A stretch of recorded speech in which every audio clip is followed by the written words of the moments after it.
खुलुमबाय बे समाव बडोलेण्ड इंखं टेलिभिजननि स्टुडिअ'आव मिथिका नार्जारि दिनै फुंबिलिनि गाहाय रादाबफ्राव दङ। BKWSनि गाहाय मावफुं सोद्रोमा मिहिनीश्वर बसुमतारिया 11 लाख रांजों लुफुंजानो गोनां RCT कालभार बेखेवदों। सा-8 बारग' इन्डियान नेभिखौ काटारा हगारफिनबाय। मन्त्रि अजन्ता निय'गआ हारिमु बिफाननो 286.61 कौटि रां होदों। बिश्वनाथनि मनाबारियाव अर खामनानै गोबां फालांगियारि गलाया सेवहांगार।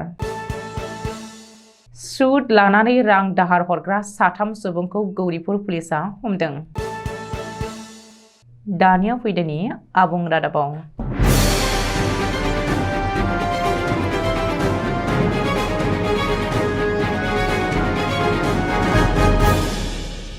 धेमाजि जिल्लानि थेलगाम गाव पन्चायतनि सिङाव थानाय खयराबारि गामियाव रायजो राजानि लुबैनाय आरो गोनांथिखौ सुफुंनो थाखाय BKWSनि गाहाय मावफुं सोद्रोमा मिहिनीश्वर बसुमतारिया समबारखालि 11 लाख रांजों लुफुंजानो गोनां RCT कालभार बेखेवदों।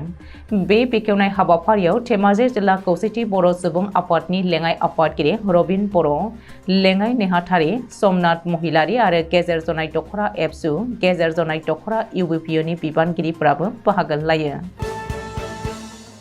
काटार हादराव संगालिनि दाय जाबसिन जानानै थैनायनि साजा फोसावजानाय इन्डियान नेभिनि गासै सा-8 बारग' मावख'गिरिखौ काटार सोरखारा हगारफिनबाय।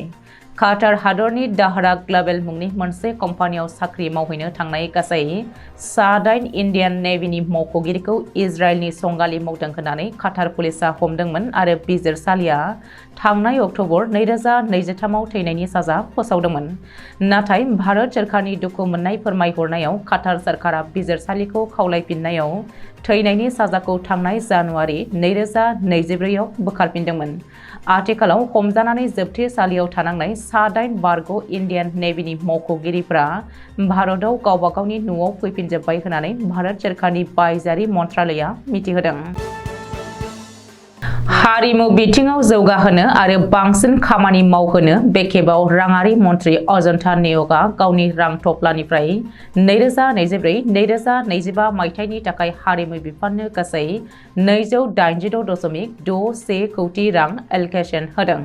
मख'नो गोनांदि मन्त्रि अजन्ता निय'गआ बुंबावदों दि आसामनि बिहु मोसानायखौ मुलुगनि गिनिज बुकआव रेकर्ड खालामहोनो हादोंमोन।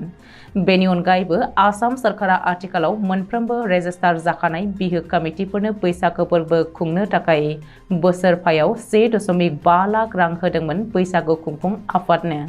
फैगौ समावबो बे रांखौ बैसागु खुंफुं आफादनो होबावगोन। बेनिखायनो बे बाजेटआव हारिमु बिफाननो एलकेशन होनाय जादों।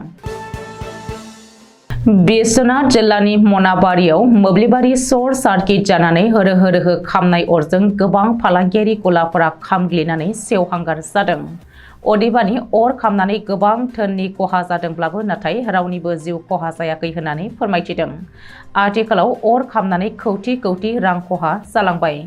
अर खोमोरग्रा दमखल गारिया उननि समाव अरखौ खोमोरनो हानायाव माखासे गलाफोरखौ अर खामनानै सेवहांगार जानायनिफ्राय रैखा खालामनो हादों होननानै मिथिहोदों। सोरबाफोर सुद लानानै गोबां रां दाहार हरग्रा दङब्ला दानिफ्रायनो सांग्रां जादों। आयेननि नोजोराव बे खामानिया दायनिगिरि। बेनिखायनो सुद लानानै रां खामायनायनि लामाखौ नागारखानायावनो गावनि मोजां। समबारखालि धुबुरी जिल्लानि गौरिपुराव 3 सुबुंखौ सुद लानानै रां दाहार हरनायनि दायाव खादों गौरिपुर पुलिसआ।